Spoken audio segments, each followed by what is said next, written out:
আসসালামু আলাইকুম রহমতুল্লাহ। সবাই কেমন আছেন? আশা করি সকলেই ভালো থাকবেন। আমি আলহামদুলিল্লাহ অনেক ভালো আছি। তো বিগত ভিডিওতে আপনাদেরকে একটি দেশি মুরগির ঘর তৈরি করে দেখাইছিলাম। তো ওই ঘরে মূলত আমি কয়েকদিন যাবৎ কিছু দেশি মুরগি পালন করতেছিলাম। তো কয়েকদিন মুরগি রাখার পরে মুরগির ঘরটি অনেক নোংরা হয়ে যায়। তো ভাবলাম যে আজকে মুরগির ঘরটি জীবাণুনাশক দিয়ে ভালোভাবে পরিষ্কার করব।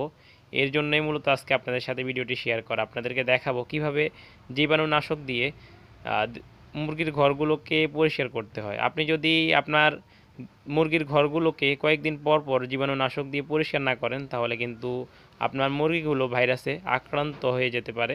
যার জন্যে আপনাকে কয়েকদিন পর পর এই আবদ্ধ অবস্থায় যারা দেশি মুরগি পালন করে থাকেন এই ঘরগুলোতে, তো কয়েকদিন পর পর এই ঘরগুলোকে আপনার জীবাণুনাশক দিয়ে পরিষ্কার করতে হয়, যাতে করে কোনো ভাইরাস আপনার মুরগিগুলোকে আক্রমণ না করতে পারে। তো আজকে দেখাবো কিভাবে পটাশ দিয়ে এই দেশি মুরগির ঘরগুলোকে আপনার পরিষ্কার করতে হয়। তো অবশ্যই ভিডিওটি একটু মনোযোগ সহকারে দেখবেন। তো প্রথমে আমি 2 লিটার পরিমাণে পানি নিলাম। আপনাদেরকে বোঝানোর জন্য এখানে একটা টেবিল চামচ ব্যবহার করতেছি। তো 2 টেবিল চামচ পরিমাণে আমি পটাশ দিয়ে দেব। আপনার 2 লিটার পানির সাথে 2 টেবিল চামচ পরিমাণে পটাশ দিয়ে দেব। আপনাদেরকে শুধুমাত্র বোঝানোর স্বার্থে আমি এখানে চামচ ব্যবহার করতেছি, যাতে করে আপনাদের কোনো বুঝতে না সমস্যা হয়। তো 2 টেবিল পরিমাণ চামচ পটাশ আমি 2 লিটার পানির সাথে মিক্স করে দেব। তো পটাশ দেওয়ার পরে আপনারা যা করবেন, পটাশ এবং পানিকে আপনারা ভালোভাবে মিশ্রণ করে নেবেন। আর অবশ্যই আপনার কান, নাক, মুখ অবশ্যই ভালোভাবে ঢেকে নেবেন, যাতে করে পটাশটা আপনার ভিতরে না যায়। এই জন্য মাস্ক ব্যবহার করবেন বা আপনার তোয়ালেও ব্যবহার করতে পারেন। তো আমরা এখন ভালোভাবে মিক্স করে নেব।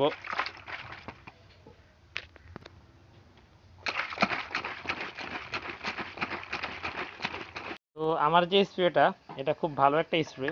হ্যান্ড স্প্রেগুলোর মধ্যে এটা কিন্তু খুব ভালো একটা স্প্রে, খুব শর্টকাটে আপনার স্প্রে করা যায়।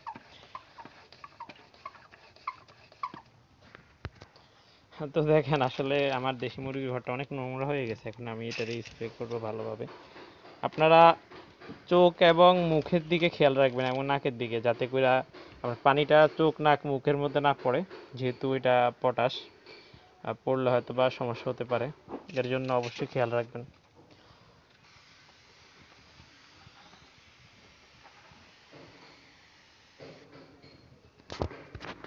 তো অবশ্যই ভালোভাবে স্প্রে করবেন, যাতে করে আপনার যে মুরগির যেই ঘরটা আছে সেটা কোনো অংশই বাদ না যায়, যাতে করে ভালোভাবে জীবাণুমুক্ত হয়ে যায়। ভালোভাবে স্প্রে করে নেবেন।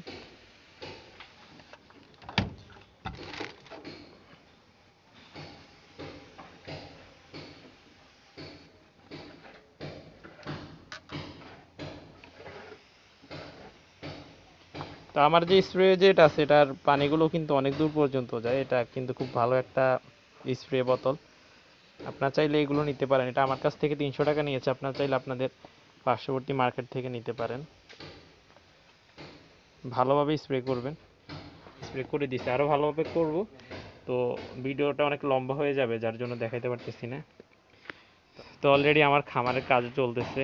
এইদিকে মাটি নেওয়া হইতেছে খামারের ভিটাটা আপনার বাঁধানোর জন্যে।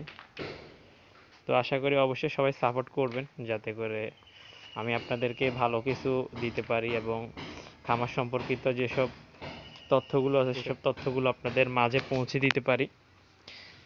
তো আসলে আমার মুখের মধ্যে মাস্ক থাকার কারণে কথাটা হয়তো বা ভালোভাবে আসতেছে না। তো এইভাবে আপনারা আপনাদের যে মুরগির ঘরগুলো আছে এগুলো ভালোভাবে স্প্রে করে নেবেন। আর যারা ঘরগুলোকে বাহিরে রাখেন, তারা অবশ্যই একটা চট দিয়ে ঘরগুলোকে ভালোভাবে ঢেকে নেবেন, যাতে করে ঠান্ডা ভিতরে না পৌঁছাতে পারে।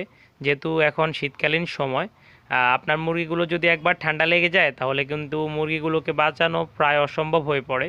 তো অবশ্যই একটা চট দিয়ে মুরগির ঘরগুলোকে ভালোভাবে ঢেকে নেবেন, যাতে করে ঠান্ডা ভিতরে না পৌঁছায়।